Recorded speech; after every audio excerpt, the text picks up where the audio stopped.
everyone. Welcome to today's Leaderize bi-weekly session. And great seeing you on this Wednesday, 4th of March, and always a pleasure. So I'm here introducing you to Blama. Blama Sanor is a leader in innovation and venture strategy, the founder of Web Collaborative, and the Dean of Kingdom Business School. As a former Division One football player with a blended background in computer science, sociology, and business management, Blama has deep-rooted passion for peak performance, community building, and social impact. Currently, he is the co-founder of Mindful Echo, an innovative mental health technology platform by leveraging AI and digital phenotyping, we're going to learn about today. Blama's work helps high-achieving professionals like us, all of you here, and entrepreneurs seamlessly track their mental health, mitigate burnout, and maintain sustainable peak performance. So help me welcome Blama. Blama, the floor is yours. Over to you. Yeah, Blama, go for it, man. Hey there. Fantastic. Fantastic. Thank you so much, Bally. It's really a pleasure to be here with you guys. Bally, she's one of my favorite people. I connected with her last year and just seeing the community knowing who she is in the community that she's able to curate with her amazing background. I'm really excited to present this because I think this will be very relevant to a lot of you. And when you learn a little bit about my story and about why we created this, I think it's gonna make a lot of sense once I'm done. All right, so let me go and see if I can share my screen. Okay.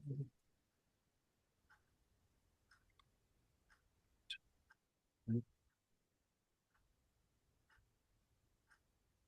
right, let me know if you guys can see my screen. Yeah. You can? Yeah. Yes. Okay, good. So let me get our presentation here. All right. Well, so today's presentation is called The Mirror and the Metric, right? And the reason I want to call this The Mirror and the Metric is because there's two sides of what we're trying to solve here. One is to kind of get into the details of what we're working with. So what we're working with in the space that we're focusing with our application is in the mental health space. And the goal is really we want to remove the guesswork from mental performance, or really remove the confusion around how you're doing at any given time, right? And so we started working on this application beginning of last year. And my co-founder, actually my girlfriend, she actually had the idea probably around November and December. And so she studied neuroscience. And so we had a couple conversations about mental health. And we would regularly have conversations about mental health. And one day she got this idea. She's like, hey, what if there's a way we could track this? And so I started talking to her about some different modalities and how it could look. And this is how we got to this point to where we are now.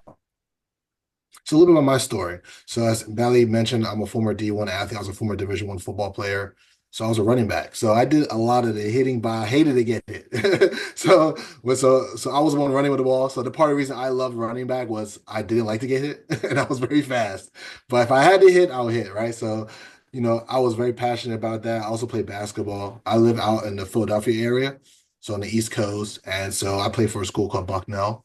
And so I was very passionate. My goal at one time was I wanted to go pro, but unfortunately, injuries and things just didn't work out in my favor. But that was a phase in my life where I spent a good portion of my time growing up as a youth focused on how I could get better at every level. And I remember I would go through that process, whether it was basketball, football, before I got on the field or I got on the court, it was always that element of, okay, am I ready? Have I done everything I could in my power to be prepared, right?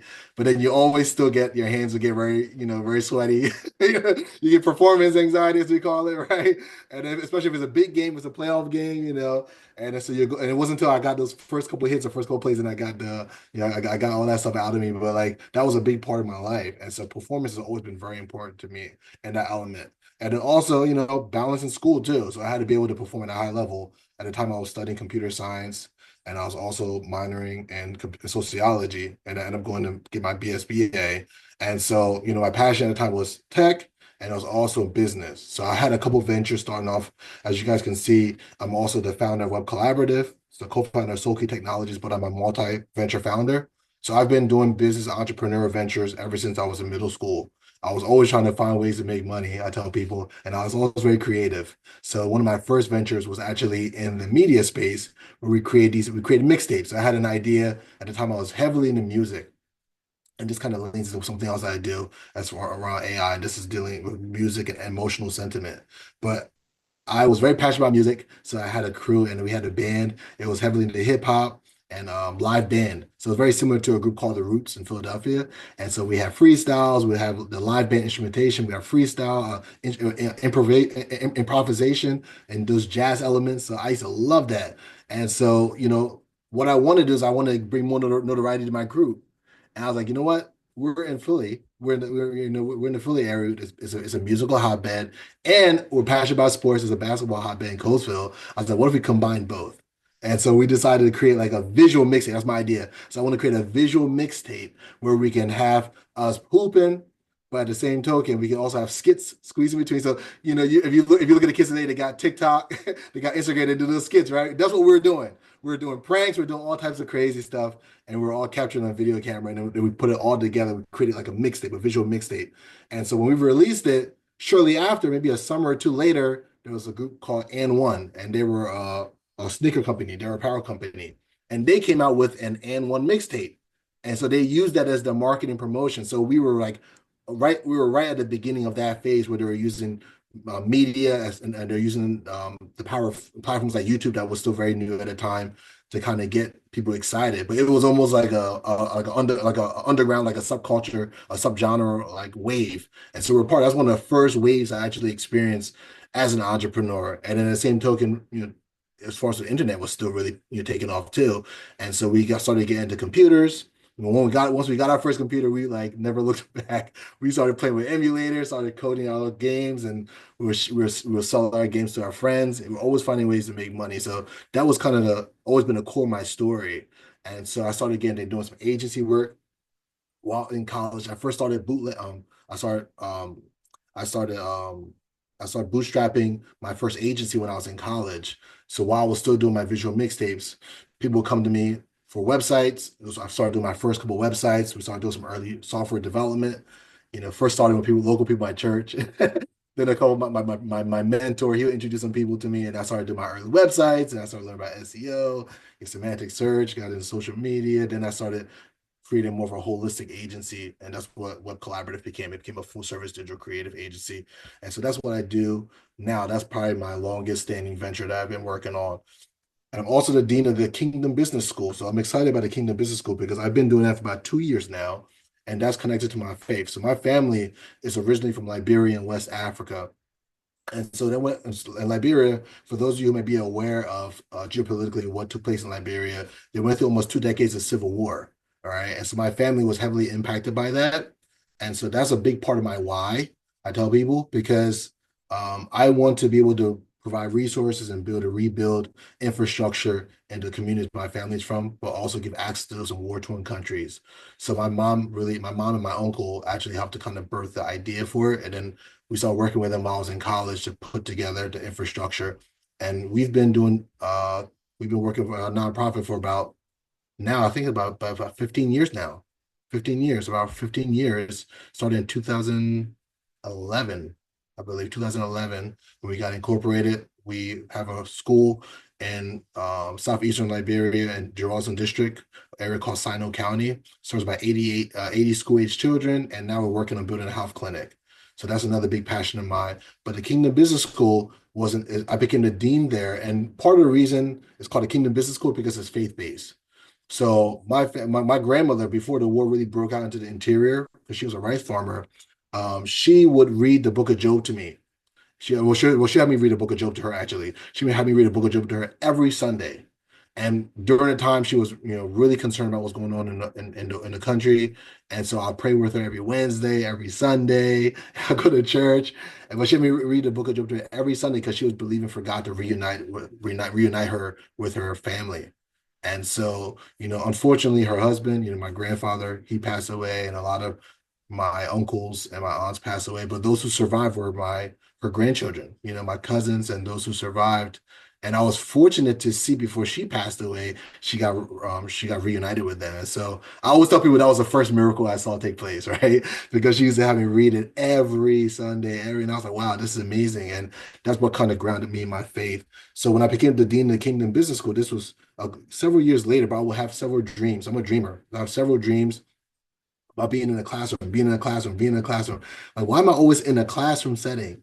And then the next, in one of my later dreams before I became the actual dean, was when I was at a conference. There's a conference in San Francisco called TechCrunch, right? And so I had a dream. I was with a group there, and I had a dream where I was in the back of the classroom, and then someone told me to come to the front and start to teach and lead the class. And so I get to the front, and I see these students. They're all like they're really young, but they have different like nations. They're wearing the outfits of different cultures, different nations. I'm like, this is like China, this is Russia, this is I see, this is like Japan. I see like all these different nations. And I'm like, what is going on? I wake up. I'm like, what is going on? And then a few hours later, the founders of the organization I was with, they reached out to me. They're like, hey, look, you brought us out to this conference. And while we were in prayer, they told us that God led us to tell us that you are supposed to be the dean of our Kingdom Business School. And I'm like, wait a minute. Kingdom Business School. What is that? And so that's how that kind of got started. And so we've been doing that for about 2 years as an international business school. We work with youth programs. One of the programs I'm very excited about that we launched last year is called the Youth Entrepreneur Purpose Program. And the thing about the Kingdom Business School that gets me so excited is the ability to serve underserved communities. So that's an initiative I'm really passionate about, raising the next generation as far as in innovation, creativity, collaboration, and removing poverty. That's one of the goals of my dreams as far as in these areas. And the next thing you see is I'm the board of Kate. I'm on the board of Cato, as I was just sharing with you guys. So this is a little bit my story and how I arrived to where I am today and who I am today. Now let's talk about the high performer paradox. I have a question for you guys. When was the last time you were wrong about how you were actually doing, right? Think about that. I think we can all relate, right? We often think we have a perfect read on our mental state, but the reality is much, much more complicated. This is known as the high performer paradox. As an athlete, we were taught to push through, right? Push through pain, especially in football. You had to push through pain, push through fatigue. You can't show weakness to your opponent, right? And so I took that over to my career as far as being an adventure world, being an entrepreneur.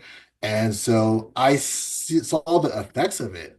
And what I found is, what was once my greatest strength and what we find to be our greatest strength, even as entrepreneurs, our relentless drive can easily become your most dangerous blind spot. This blind spot has a massive cost globally. In 2024 alone, workforce engagement fell to just 21% and lost productivity costs the economy an estimated 438 billion. And what's worse, manager engagement dropped from 30% to 27%. The World Health Organization defines this resulting burnout very specifically. And I had to take note in this definition when we first found it. It's an occupied phenomenon driven by unmanaged chronic stress, resulting in deep exhaustion, cynicism, and reduced efficacy. Think about that. So I remember during the pandemic, when people were talking about different challenges around culture and different companies were talking about different issues, and that was part of the reason that I started looking deeper into this. So before we got to Mindful Echo, I started creating a facilitation around music, sound, and emotional sentiment. And part of the reason was because I was seeing the trouble that people were discussing about culture and seeing it within the organizations I was working with. And so you can kind of see what this looks like when it hits a critical stage, right? As far as process as entrepreneurs.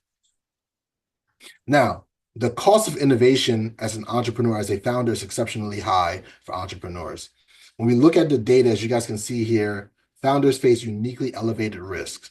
There's a 30% prevalence rate for depression, 29% for ADHD, 12% for substance abuse, and 11% for bipolar disorder. This far outpaces the general population. Now, these stats are very concerning for me.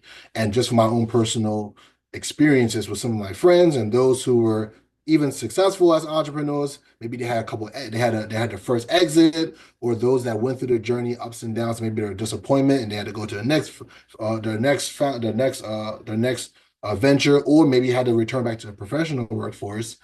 I seen the impacts of burnout, where some of these guys, they weren't the same. They literally had to take maybe months off, right? Or their passion kind of it kind of, dissipated, right? The relationships started to be impacted, right?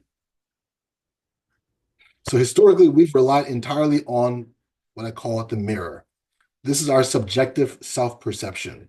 While the mirror gives us a crucial context and nuance, it is deeply flawed by optimism bias and our dangerous ability to mask our feelings.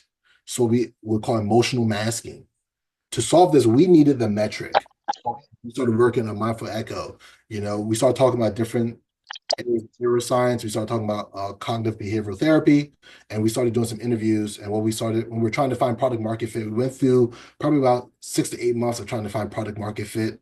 We were invited to work with an acceleration lab called Penn Venture Labs, and then also ICOR.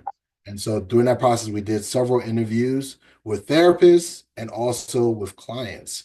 And so what we found was that we have a dangerous ability to how we really feel, right? And so we wanted to objective means, and this is known as the metric.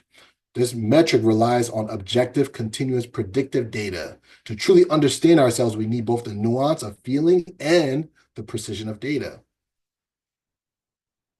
The method that we use to do this and capture the metric is called digital phenotyping. This is the moment-by-moment quantification of human behavior using data from our personal digital devices. We can now measure stress in the real world as it happens across autonomic, sleep, language, and speech channels. So it's phenomenal because of where technology is as far as with exponential technologies like AI, and then, oncoming on the scene with quantum computing, but with a lot of devices you guys may already be familiar with, like the Oura Ring, Apple Watch, Whoop. There's so many devices and tools that can collect this data, even with our phones, right? And so this is where we're trying to find the white space where we can begin to provide the most value and build our vision for what we wanted to accomplish with Mindful Echo. The body keeps score. That's what I like to say. The body keeps score, and stress leaves measurable fingerprints. If we look here, if you guys see in the chart, it's known as this is HRV, or heart rate variability. A drop in variability is a powerful trend marker for autonomic stress. When we pair that with a sleep hypnogram, which is the bottom chart, we can see sleep fragmentation, which is ultimately one of the early warning signs. This sleep disruption always almost precedes a decline in cognitive performance. So if you use a tool like Whoop, for example, it will be able to highlight and let you know the next day, depending on how your sleep was or how much sleep that you've actually gotten, whether or not you will be cognitively sharp or not, right? The signals aren't just in our pulse. They leak out subconsciously in our behavior. So this is one of the areas that we're really focused on, is measuring behavior and from a longitudinal standpoint. Automatic speech analysis reveals that a flat compressed vocal range often correlates with depressive states. So when I say that, what I mean is I could be talking to Bally and Bally say, "Hey, Blama, how are you doing?" And I can say, "I'm okay." Right? You see how flat my vocal range is? Right? That usually represents a depressive state. And so there are studies and reports that have actually recorded and tracked this to identify the different vocal tonalities. And I actually started seeing this early on in my early venture when I was doing work with sports teams and with companies hybrid calls where we do music and sound. So we'll give surveys on the organization. Hey, how are you feeling about a new agenda, or how are you feeling about a merger, right? And people will say, "Oh yeah, it's going good," and so I would notice the tonality, and that's when I started really looking at tonality as one of the biomarkers that we could measure and track, right? And so that data was powerful at the time and helped to give me a lot of a framework for what we apply to Mindful Echo now, because it gave me a wider lens as far as the scope of data. That's really the data below, that's the information below the surface, right? That can help companies to understand how their employees really feel, right? And how you really are feeling, right? So similarly, you can see also NLP, or natural language processing, shows that words we type reveal our cognitive distortions as well.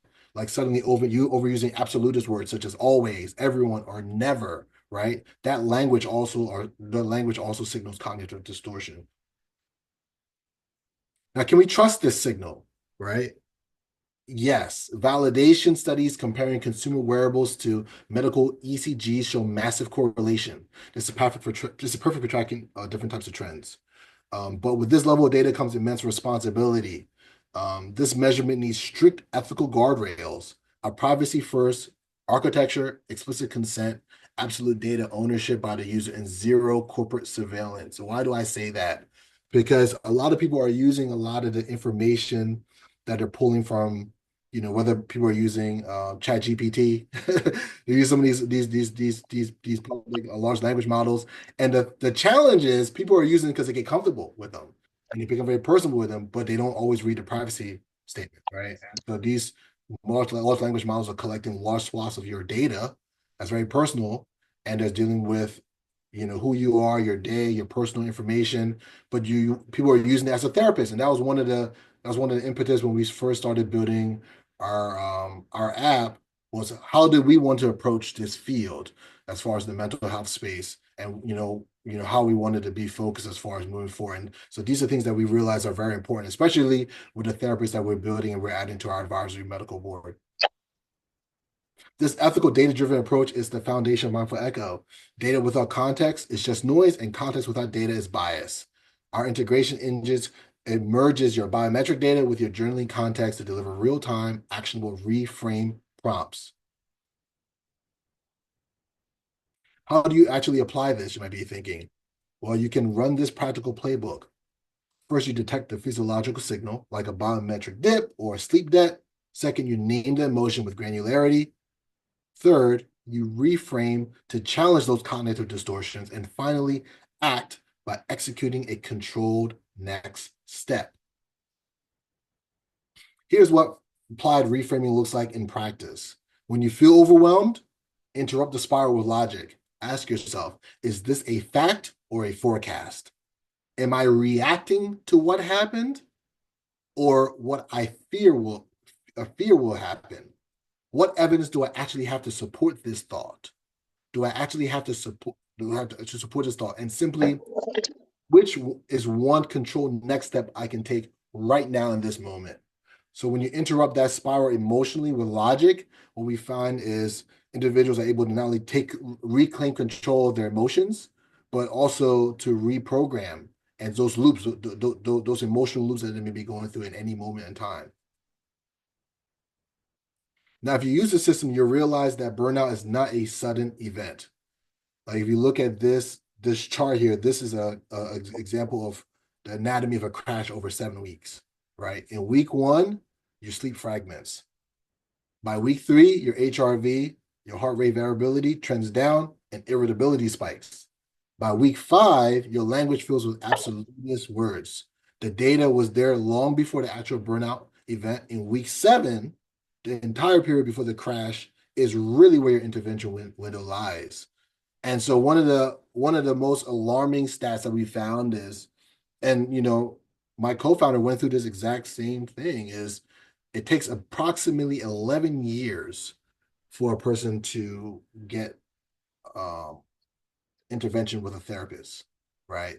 Even having the awareness that maybe I need to get a therapist, right? And so our initial goal, once we got the insights to some of that data, was, how can we create an application that can do all of the things that you see and get a person to care as soon as possible if they really need it. From 11 years, our goal is to 1 year or less, right? That's ultimately where we want to go as we continue to refine the technology. So now we're talking about the new baseline, right? This is the goal, right?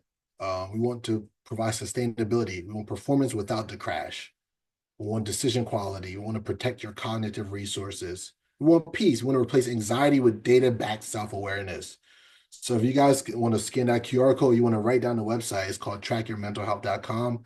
You can be a part of this research that we're doing, help us refine our technology, and to be a part of helping to change and remove the stigma of mental health, whether it's in business or in other spheres of life. And so this is what we're really passionate about. And as far as for more research, if you guys are interested in this, if you want to take a quick screenshot of this, those who want to kind of learn more about the deep science behind some of the things that were shared, You can take a screenshot of this. You can look at some of the references that are peer reviewed about digital phenotyping, as well as some of the data on mental health today. And that is my talk for today, guys.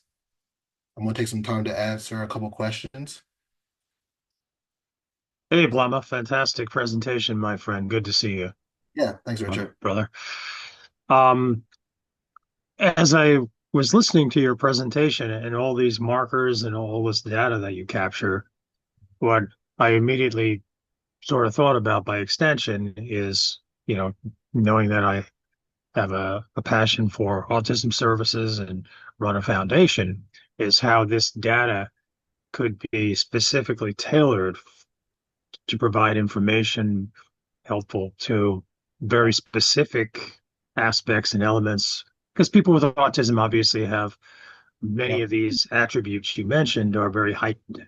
They have a 4 times more likelihood to have depression and anxiety than regular people. Or, sorry, not regular people, that's stupid. Than neurotypical people, Right. as well as other markers Yeah. that indicate potential things like tendency for explosive reactions and so forth.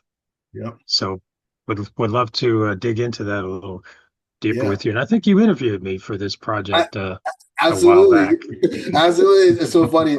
Richard was one of the first people that we interviewed, because of his background, his experience, but also his personal experience, like he shared, with his daughter and with his family, as far as understanding, what will be valuable in a tool like this, as far as the biomarkers and the tracking and the data that is missing in between going to the therapist and leaving their office between those interventions. And Richard provided valuable insight, especially I remember Richard, the thing that I really appreciated about you was your tech background. And it really helped us to understand, hey, what are the gaps that we need to make sure that are also inherent in the technology? And what are the questions we should be asking as we're building out the technology? So, Richard was very, very important for that. And then of course he and his partner, we were talking to them for the elements as far as privacy and infrastructure. So a Yeah, lot of the early things that we started putting in place was because of them. And so grateful for you, Richard, of course. And we continue to work together, of course. Yep. Fantastic. Yep. And he's grateful right. to you too, brother. And he's right. As far as the different profiles, that's one of our goals. We've been having conversations. I know one of the impact investors we were talking to, he was just sharing with us his concern, especially for the youth, and creating certain applications, potentially targeting specific groups.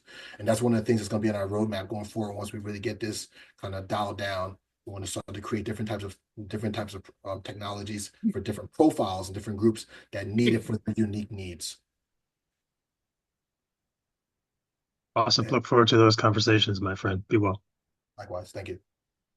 Yeah, thank you, Blama. That's yeah, phenomenal. There are going to be people here who are definitely going to have questions for you. What you've shared is yeah, because the data's there, right? And the time that we're seeing that right from the data and often and that intervention, as you said, to reduce it to 1 year as opposed to kind of 11 years.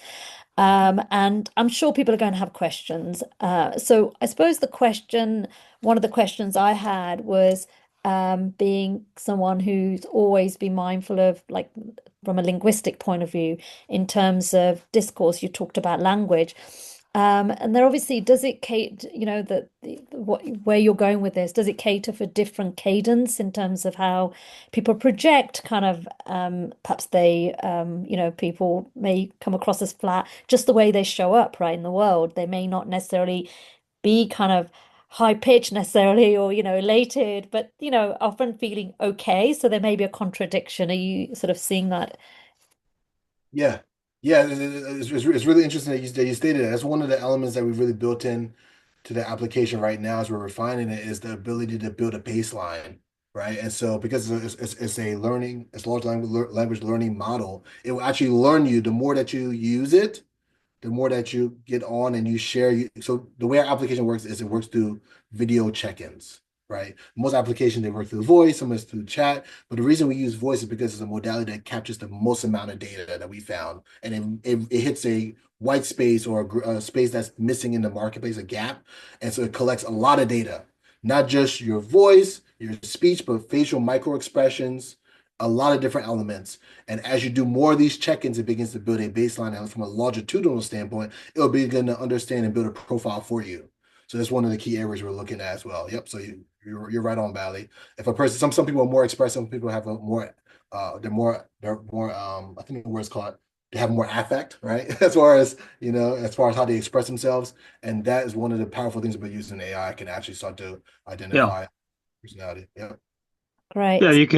you can actually kind of structure the indicators as kind of a risk profile and identify, where people might have, for example, a flat voice, but they may not have other indicators of depression or some of the other symptoms. So you kind of have to look at the composite picture and perhaps come up with, I guess some kind of a schematic that shows where I think you had it in one of your Yes. charts there.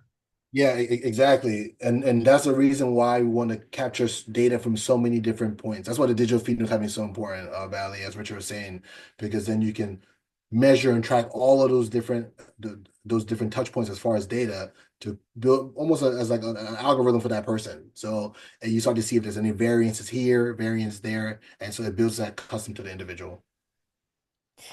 The Oops, so the direction we're going, it seems, is very much personalized way of supporting individuals. That's what we're seeing much more of in this space in AI, and what you're doing here is phenomenal. We have a question from Sharita. Yes, Sharita. Please, thank you so much for this presentation. It's very interesting. I just, I literally this week just finished a three-tiered military sexual trauma training, right? And I'm listening to you and I'm thinking, oh my goodness, how many veterans could actually use this because so many of them um, isolate once they've been through that trauma, and then helping them to be able to find confidence in reaching out to resources is also a very big challenge. So being sometimes, you when you go through situations like that, you don't want to be a part of the system anymore. So a lot of the veterans that we work with, including myself, I remember from, when I first got out of the military, having gone through that, not wanting to go to the very system that you needed to go to because you felt like it was a part of the system, which was the VA, right? And so this would be extremely instrumental, as an introduction to nonprofit organizations that actually service veterans who have encountered military sexual trauma, Mm. because the veteran doesn't necessarily want to go to the VA, but they would go to a service like a nonprofit that services them. So I'm very interested in what it is that you're doing. It sounds amazing, and I really look forward to the progression of it. I'm going to follow. Okay. Thank you. Thank you so Yeah. much for the comment, Sharita. Yeah, I agree. There are plenty of groups that really need, they need to have tools and resources that they can use that can help them in that in that journey. And as far as we call that their wellness journey. And one of our first advisor board members, her specializes in trauma, as far as with her therapy, and so it's evidence based and it's trauma focused. And we've been looking at communities like the communities you just stated, Sharita, as far as vets.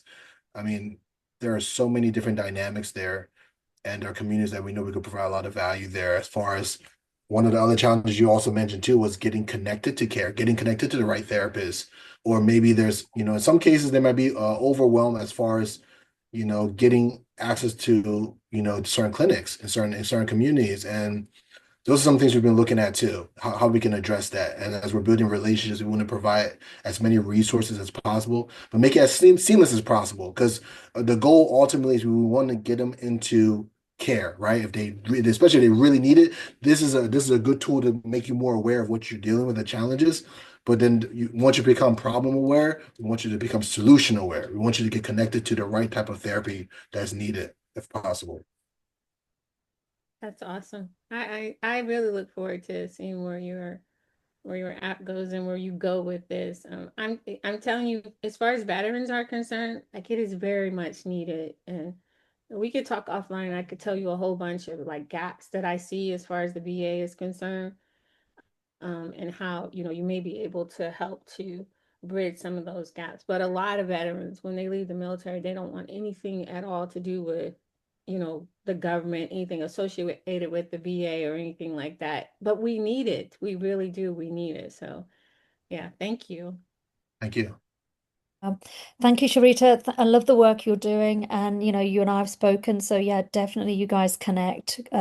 It's phenomenal, and there's a stigma attached to that, right? Going and accessing, and also access to services, right? So that's always Very the much thing. so. Yes. Because, like it's the mindset of in the military, you got to suck it up and you got to keep going. And, no man left behind. And even if they hurt you, you got to still, keep taking care of them. It's crazy. And so when you get out and you got to separate yourself from that, especially when you've been harmed by that same system and that system basically ostracized you, it's hard to want to go back and be a part of that. So, okay, let me get off my soapbox and I Oh, apologize, everyone. I no, don't want to you're hog right this. on. Thank you.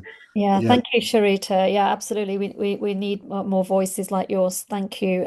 You've got a lot of comments, Blama. I know, you haven't got too long today with us, so I really appreciate you being here today. We've had some suggestions. Perhaps Tom, you want to say a little bit more?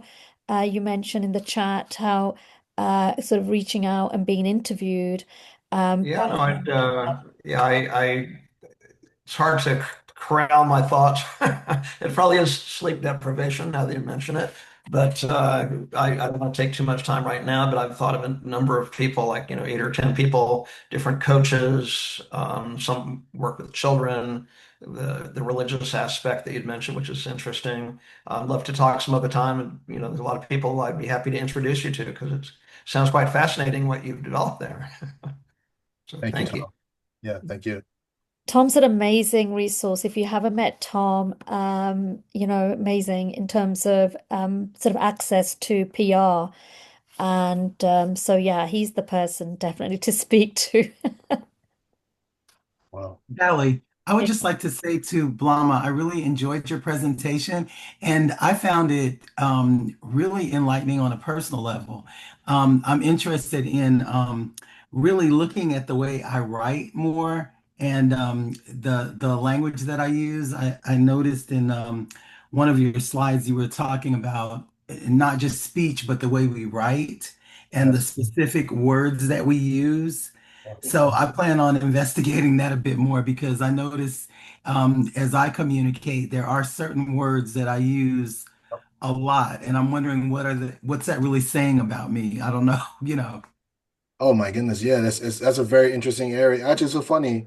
One of the first places I started using, I came across AI was in the ad space, but in copywriting too. That's one of the first tools that I used with AI. And if there's a tool that's out right now that does do a little bit of it called I know from a Grammarly. Grammarly, use Grammarly Mhm. before?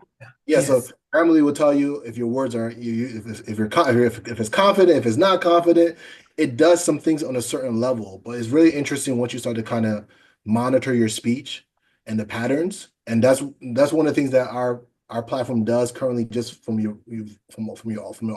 audio. It'll track and measure the kind of words that you're using. But it is very helpful to kind of like look through some of your writing, and then if you can connect it to where you were in that season, again using the mirror and the metric, right? Like when you were writing it, what was going on, where were you in your life? And it's very interesting to kind of see the impact of that and how they reflect one another. Thank you. I appreciate it. Yep. Great. We've got Michael here. And Kathy, I'm Yeah. going to share a link with you for an app that you'll find helpful too. So watch that in the chat. Thank you, Valley. Lama, first of all, thank you for the presentation. I found it really interesting what you found there. I have a more technical question though. Is there a minimum number of devices or minimum volume of input you need to come up with a diagnostic? Yeah. Yep. That's a great question. So currently, right now, with our app, we don't need to be connected with any other devices because we're using video, we're able to collect so many forms of data.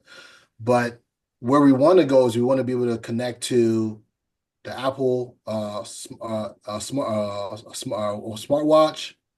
We want to connect to the Aura Ring, and then also to Whoop. Those are there's a lot of different third-party devices, but those are the three of the most popular ones that are out there. And so Apple smartwatch is going to be our priority because it's just so ubiquitous. So many people use a Apple smartwatch, right? So we'll get a lot of data just from that device alone.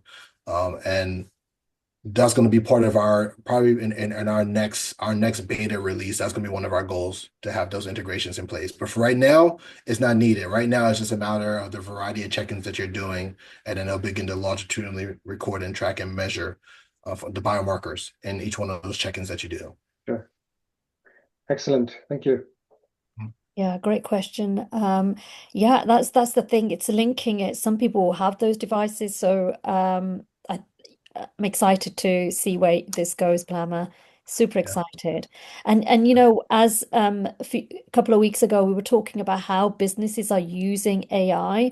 And we were saying we're going to be discussing more case scenarios, and this is a phenomenal case. So we've not only been talking about what we're or how we're using AI, but actually seeing the examples like what you're doing here, supporting individuals and then directing them to services. I have another question. I know you really need to go, but if you're okay with one more question. So when you guide them and direct them to sources, do you have links globally as well for individuals? Yeah, so right now what we want to do is we're looking to build a resource, like a resource base. That's what we're going to. So as we're building partnerships and relationship with different clinics, we're going to start having those automatically. Basically, it's going to be a database where people, depending on wherever they are in the app or their usage, they can be aware of, they can tap into.